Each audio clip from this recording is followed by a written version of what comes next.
Every day, James Franklin wakes up with the hope that today might be the day somebody gives him a job.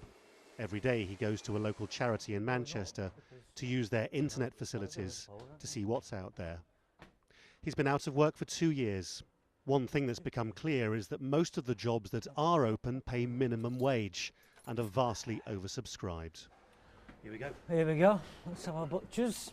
It's quite scary, really. What I find is the employers as well are using to the full advantage, aren't they? You know, of the market the way it is, and taking the full advantage.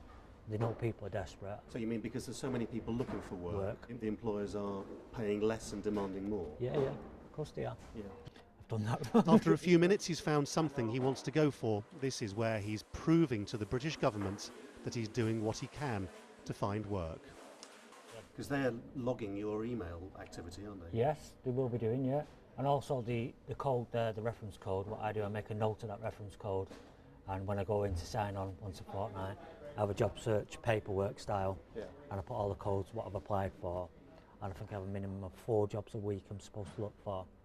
So I always make sure I fulfil that, and I go beyond that most weeks, you know, I really try. New rules here say that unless people can prove they're looking for work for several hours every day, they might get their benefits removed. The British government has said it's too early to write this country off and that everyone needs to stop moaning and work harder. That assumes there's something worth working for. The underlying theme of many of these government policies is that there may be jobs out there, but the unemployed are very often lazy and don't actually want to take them. That may not even be true, of course, but in a broader sense, there's a feeling growing that this government is using the fact of the economic crisis to push through measures which in better times would have been perceived to be unpalatable.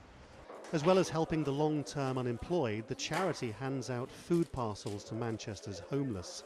If the jobless here can't prove to a suspicious government that they'll take any job available, they could easily end up on the receiving end of these handouts as well. It is almost impossible to get work. Because there are so many people in front of you, there are people who've been made redundant from public sector, from all sorts of jobs, and they have got work, good kind of experience, they've got very embedded skills, but the people we work with have been out of work for so long that actually they're now, if they weren't at the bottom of the pack already, they really are at the bottom of the pack.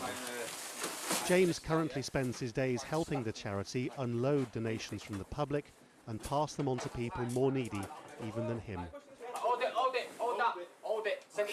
He's eager and anything but lazy, and he hasn't had a job interview for 2 years.